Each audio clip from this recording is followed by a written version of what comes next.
Alright, it is FrOzenSwipe here, and I got a game of Team Deathmatch on Downfall, and this is of course a game of Call of Duty World of War, which I promised you in my last video, which I posted up on Legitimate Gamers, and that was a Call of Duty 4 gameplay, and pretty much I'm going to be going through, playing all the different CODs. Obviously this is going to be part 2, and the one in Legitimate Gamers is part 1, and you can expect part 3, Modern Warfare 2, to come out pretty soon. But let's just kind of discuss Call of Duty World at War. Now, well, I will admit that I should probably go back and play more Call of Duty 4. I don't think I can see myself playing this game too much more often, you know.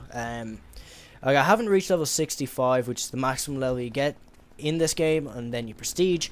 But I've only reached level 40, and I have to say the gun I'm using here, the STG-44, is easily my favourite gun out of all the guns that I've unlocked so far.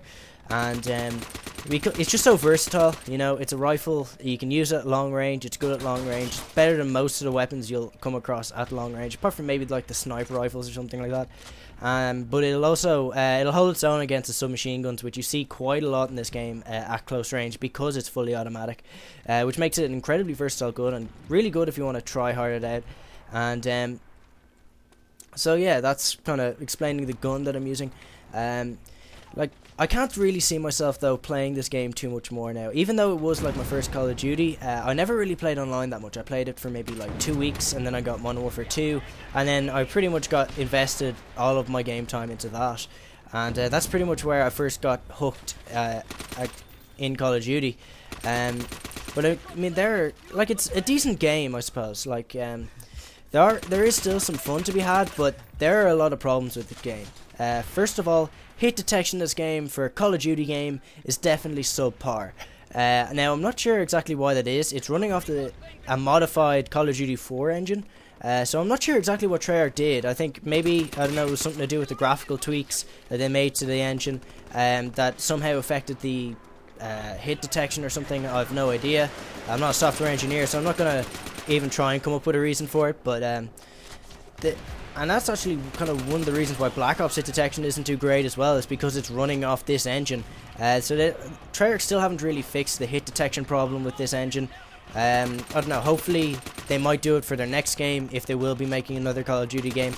But as for this game, I mean, the hit detection, it's not too bad when you have a 4-bar connection, or if you pull host, it's not too bad, it's like bearable.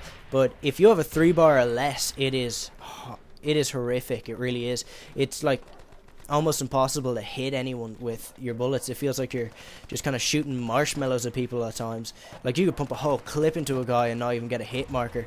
I mean, it can get kind of ridiculous, and the snipers especially really do suffer from the hit detection, because with a sniper you only have one shot, you need that shot to hit.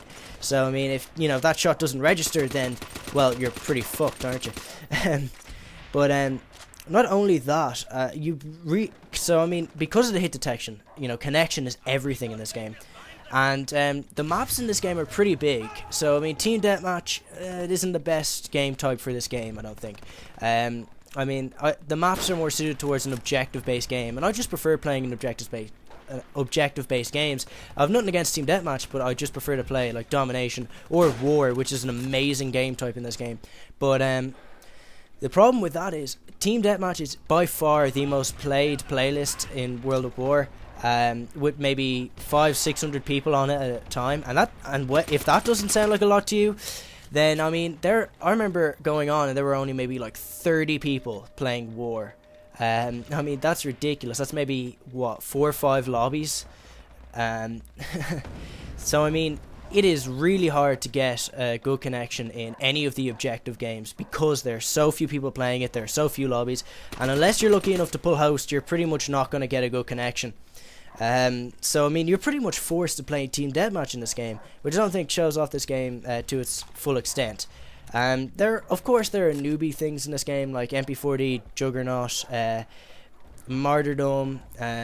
Some people even say the submachine guns in general are overpowered, but the game isn't that, it isn't how you say ruined by the people who play it. It's more ruined by the fact that not enough people play it, that you can't get into a decent lobby, and There are also hackers still hacking this game. I mean, this game's 3 years old. Why would you bother hacking it? But the guy who actually comes first in this game was hacking. He's like bragging about, oh, I got a 25 kill streak, and everyone on the other team saying, oh, you're a hacker, you're a hacker. And I didn't really notice it until the next game where he ends up on the other team. So I'm going to add a little bonus clip and kind of show you what shenanigans he was up to.